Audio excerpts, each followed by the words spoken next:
हर छोटी बड़ी खबर पहली नजर भारत लाइव। इस वक्त तो हम मौजूद हैं पूर्णिया जिला के नगर प्रखंड अंतर्गत गोकुलपुर पंचायत के महर्षि मही आश्रम गोकुलपुर में, जहां की हर साल जो है यहाँ पर सत्संग भजन होता है। आइए हम मिलते हैं बाबा से कि क्या उद्देश्य है कि यहाँ पर जो हर साल सत्संग मनाया जाता है। सप्ताह ध्यान का उद्देश्य है परमात्म भजन, जिससे सुख और शांति मिलती है, जनहित का कल्याण होता है। इसी उद्देश्य से यहाँ प्रत्येक वर्ष सप्ताह ध्यानाभ्यास का कार्यक्रम होता है, जिसमें वरिष्ठ महात्मा भी अंत में आते हैं, विशेष ज्ञान लाभ देते हैं लोगों को। श्री सद्गुरु महाराज की जय। ये समाज को क्या मतलब संदेश देना चाहते हैं? समाज को धार्मिक, नैतिक और व्यवहारिक सब तरह का ज्ञान इस सत्संग से मिलता है। क्या परिचय हुआ? दिनेश प्रसाद यादव, संत मत सत्संग मंदिर, सतकुदरिया, डुमरिया, हरदा, इसी मंदिर में रहता हूँ। धन्यवाद। आइए पंडित जी, हाँ, अपना परिचय दें और बताएं कि ये जो है यहाँ पर जो सत्संग होता है हर साल, इसका क्या उद्देश्य है और क्यों मतलब मनाया जाता है? मेरा नाम स्वामी नरेशानंद है। मैं महर्षि मही आश्रम कुप्पा घाट भागलपुर से आया हुआ हूँ और मैं कई वर्ष यहाँ आ चुका हूँ। देखिए, यहाँ ध्यान और सत्संग का उद्देश्य है जीव के कल्याण के लिए, इस लोक में भी सुखी कैसे रहे और इसके शरीर छूटने के बाद भी परलोक में कैसे सुखी रहे, उसका उपदेश दिया जाता है। और मुख्य रूप से इसमें यह ज्ञान दिया जाता है कि परमात्मा के एक नाम का जप करना चाहिए, रूप का ध्यान करना चाहिए, दृष्टियोग और अनुसंधान करने से ही जीव का परम कल्याण होगा। और हम लोग उपदेश देते हैं कि मनुष्य को झूठ नहीं बोलना चाहिए, चोरी नहीं करनी चाहिए, नशाओं का सेवन नहीं करना चाहिए, हिंसा नहीं करना चाहिए, व्यभिचार नहीं करना चाहिए, 5 पाप का त्याग करना चाहिए, सत्संग करना चाहिए, ध्यान करना चाहिए, गुरु की सेवा करना चाहिए, माता पिता की सेवा करना चाहिए, जिससे यह लोक और परलोक दोनों सुख में हो। समाज को क्या संदेश देना चाहते हैं? मैं समाज को यही संदेश देना चाहता हूँ कि पंच पाप से अगर बचेंगे तो सरकार को भी लाभ है। जो उपद्रव हो रहा है, चोरी डकैती बेईमानी हो रहा है, ये सब उपद्रव समाप्त हो जाए। सदाचार का पालन करना चाहिए। सदाचार में यह है कि झूठ, चोरी, नशा, इन सब विचार 5 पाप नहीं करना चाहिए और अपने से बड़ों को प्रणाम करना चाहिए, माता पिता की सेवा करना चाहिए, समाज की सेवा करें, देश की सेवा करें और साथ साथ भजन भी करें, तो यह लोक परलोक दोनों सुख में। उद्देश्य यही है। क्या ये सत्संग में सर हर धर्म के लोग आकर के सुन सकते हैं? ये सत्संग का क्या मतलब देखो, सत्संग का मतलब है सत्य का ज्ञान। कोई भी धर्म है, आप वैदिक धर्मी हो या इस्लाम धर्म के मानने वाले हो, ईसाई धर्म के मानने वाले हो, जैन धर्म को मानने वाले हो, बौद्धिस्ट हो या कोई भी संप्रदाय है, सबके लिए सत्संग है। कोई धर्म नहीं सिखाता है कि झूठ बोलो, कोई धर्म नहीं कहता है कि चोरी करो, कोई धर्म नहीं कहता है कि नशों का सेवन करो, कोई भी धर्म नहीं कहता है कि किसी का हत्या करो, और कोई भी धर्म नहीं सिखाता है कि दूसरे का बेईमानी करो, चोरी करो। सब धर्म सिखाता है कि सत्य बोलो, सत्य बोलो, माता पिता की सेवा करो, गुरु की आज्ञा का पालन करो, ये सब धर्म सिखाता है। और हम लोग तो संत मत के है ना, और संत मत तो सभी धर्म को मिला करके संत मत कहते हैं। और संत मत उसको कहते हैं जिस धर्म में ज्योति और शब्द की साधना, उसी को हम लोग संत मत मानते हैं। देखिए, कोई भी धर्म ऐसा नहीं है।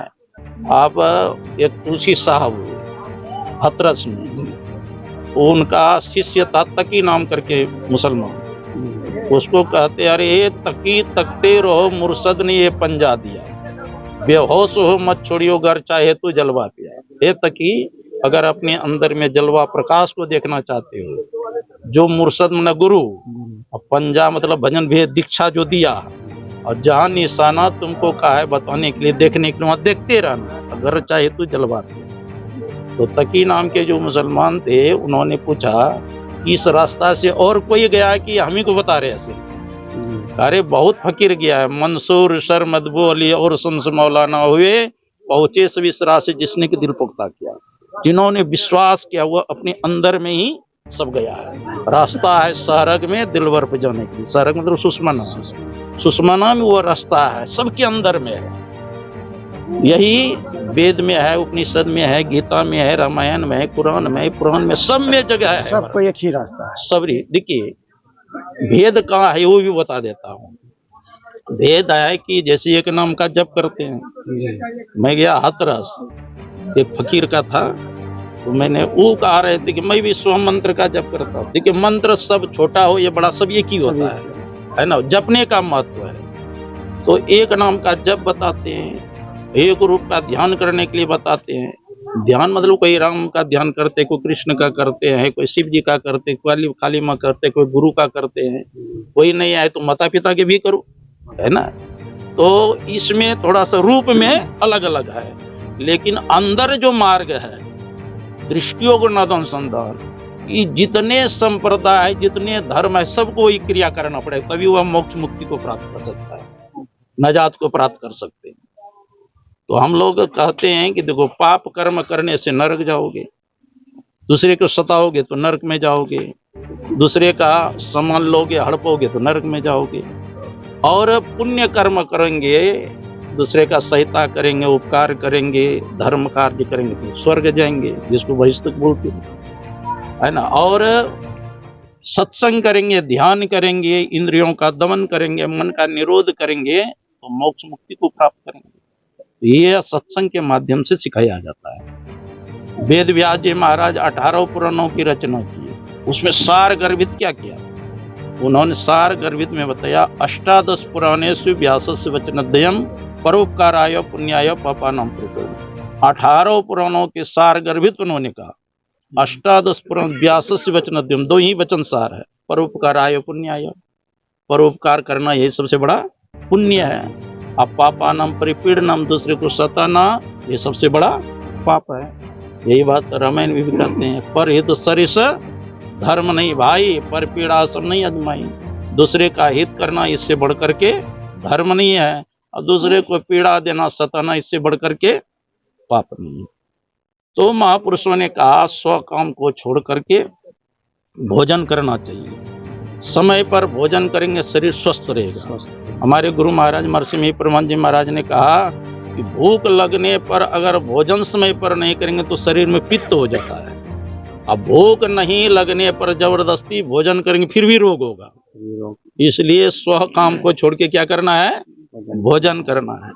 1000 काम को छोड़ के स्नान करना है। स्नान करने से मस्तक ठंडा रहता है और भजन बनता है। और 1,00,000 काम को छोड़ करके दान करना है। मैंने महाभारत में पढ़ा कि कोई व्यक्ति आपके पास मांगने चला गया और आपने कुछ नहीं दिया तो मांगने वाले व्यक्तियों ही लौट के नहीं चला गया, आपका पुण्य लेकर चला जाएगा और अपना पाप आपके पास छोड़ देगा। इसलिए कहा 1,00,000 काम बराबर हो फिर भी अपने शक्ति के अनुसार दान अवश्य करना चाहिए। और अंतिम कहा कोटिम त्यक्तारिम स्मरेत, 100 काम को छोड़ के भजन करना चाहिए। करोड़ों काम को छोड़ करके भजन करना, कोटिम त्यक्ता हरिम स्मरेत, करोड़ों काम को छोड़ के भगवान का भजन करना चाहिए। और संध्या समय में 4 काम नहीं करना चाहिए। जो संधि बेला होता है ना, जब सूर्यास्त होने लगता है तो 4 काम नहीं करना चाहिए, निषेध है। क्या नहीं करना चाहिए? संधि के बेला में भोजन नहीं करना चाहिए। भोजन करने से शरीर में रोग होता है संध्या के समय। और संध्या समय सोना भी नहीं चाहिए, सोने से धर्म की हानि होती है ना। और संध्या के समय संधि बेला पढ़ना नहीं चाहिए, पढ़ी हुई विद्या भी विस्मृत हो जाती है। और अंतिम कहा कि मैथुन नहीं करना चाहिए। संधि के समय मैथुन करने से राक्षस संतान उत्पन्न होता है। ये महाभारत में है, भागवत में भी है। तो क्या करना चाहिए? का संधि के बेला में बैठ के भजन करना चाहिए, है ना, इबादत करना चाहिए, मंत्र का जप करना चाहिए, तो जिससे जीव का परम कल्याण होगा। ये सब हम लोग सत्संग के माध्यम से सुनाते हैं, विचार करते हैं। जैसे कि आजकल सर दिखा जा रहा है कि माता पिता को लोग जो है वो मतलब कोई महत्व नहीं देते हैं, जबकि माता पिता के पैर के नीचे इस्लाम धर्म में भी बताया गया है, अन्य धर्म में भी बताया गया है कि माँ और बाप के पैर के नीचे जन्नत है, स्वर्ग है। इसके बारे में सर कुछ देखिए, शास्त्र कहते हैं कि माता जो है, माता पिता ये प्रथम गुरु है। जन्म हेतु ही पितरो पूजनीयो प्रियतनतः गुरु विशिष्टो पूज्यो धर्म धर्म प्रदर्शक। हमारा जन्म का कारण माता पिता है, इसलिए प्रयत्न पूर्वक माता पिता की सेवा करनी चाहिए। जो माता पिता की सेवा नहीं करते हैं, माता पिता की आज्ञा का पालन नहीं करते हैं, तो शास्त्र कहते हैं वो पुत्र कहलाने लायक नहीं है, वो पेशाब के कीड़ा के समान है। इसलिए माता पिता का तो अवश्य सेवा करना चाहिए। उसके लिए पुत्र के लिए माता पिता समझिए सब कुछ है ना। अगर कोई व्यक्ति पूरे पृथ्वी की परिक्रमा कर रही है पूरा, उसका जो पुण्य होता है, और कोई माता पिता का परिक्रमा कर ले तो उतना पुण्य मिल जाएगा संतान को। जितना पृथ्वी का परिक्रमा करने में पुण्य मिलता है, माता पिता का परिक्रमा कर ले तो उतना पुण्य उसको प्राप्त हो जाता है। इसलिए कबीर साहब की भी वाणी में है, प्रथम गुरु है माता पिता। हमारे प्रथम गुरु माता पिता। जन्म मतलब प्रथम गुरु है माता पिता। रजवीर की सुई दाता, रजवीर से शरीर का निर्माण हुआ है ना। इसलिए माता पिता का तो अवश्य सेवा करना चाहिए, उनके आज्ञा का पालन करना चाहिए। और दूसर गुरु है मन की दाई। और दूसर गुरु कौन है? जैसे बालक का जन्म होता था, पहले बच्चे को हाथी दी चमन साफ सुथरा करने के लिए, अब वो तो हॉस्पिटल में हो गया तो नर्स समझ लीजिए। तो कहा वो भी तुम्हारा गुरु है, उनका भी आदर सम्मान करना चाहिए। दूसर गुरु है मन की दाई, गृहवास की बंदी छुड़ाए। तीसर गुरु जिन धरिया नामा ले ले नाम पुकारेगा माँ। और तीसरा गुरु है जो नामकरण संस्कार आते हैं बच्चा का, सुरेश दिनेश गणेश गीता मीरा सजो नाम रखते हैं कि नहीं का, वो भी गुरु है, उनका भी सम्मान आदर करना चाहिए। और चौथे गुरु जिन शिक्षा देना जगत व्यवहार सोए तब चिन्ह। चौथा गुरु हमारा है, जैसे स्कूल में जाते हैं एडमिशन कराते हैं, वर्णमाला अक्षर का ज्ञान कराते हैं, देश का हाँ गुरु जी, राष्ट्रपति कौन है भारत का, प्रधानमंत्री कौन है, कहाँ सोना का खाना है, कहाँ अबरक का खाना है, कहाँ कोयला, सब ज्ञान देता है कि नहीं? ज्ञान देते हैं। तो वो भी गुरु है, उसका भी आदर करना चाहिए, उनको भी सम्मान करना चाहिए। और चौथे गुरु जिन शिक्षा देना जगत व्यवहार सवे तब चिन्ह। चौथा गुरु है जी, स्कूल में सारी प्रकार की हमको शिक्षा देते हैं, भौतिक ज्ञान देते हैं। और पंचम गुरु जन वैष्णव किन्ना, राम नाम का सुमरन देना। हमारा पांचवा गुरु है जो कि वैष्णव किया कि मांस मछली दारू शराब अंडा नहीं खाना चाहिए, मनुष्य का भोजन नहीं खाती नहीं है, क्योंकि जैसा अन्न खाएंगे वैसा मन होगा।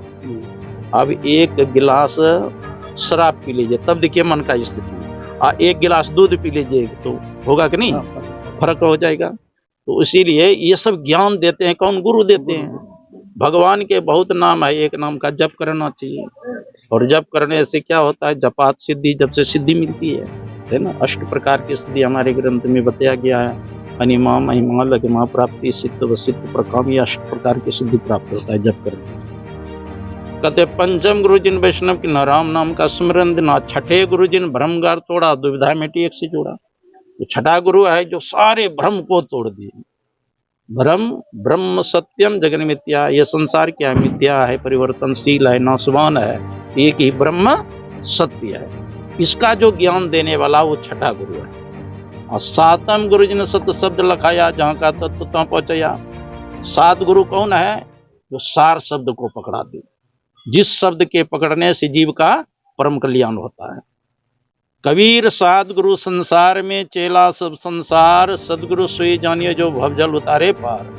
कबीर साहब कहते हैं सच्चा सदगुरु वही है जो भवसागर से पार कर दे, है ना। 7वें गुरु जी ने सत शब्द लखाया, जो सार शब्द को पकड़ा दे, जहां का तत्व तहां पहुंचाया। जहां का तत्व यह जीव आत्मा भी सत्य है, परमात्मा भी सत्य है। इस सत्य से उस सत्य में जो पहुंचा दे वही सच्चे सदगुरु है ना।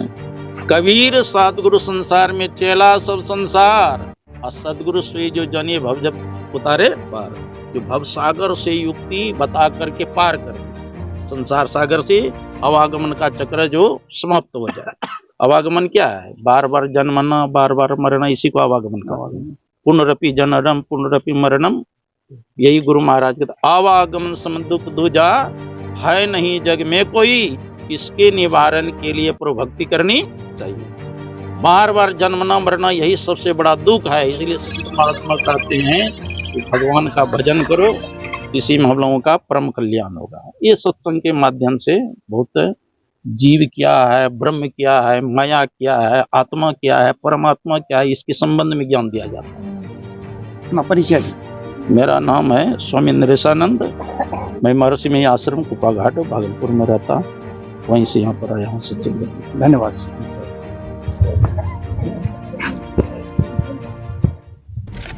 हर छोटी बड़ी खबर पहली नजर, SM Bharat citizen live news.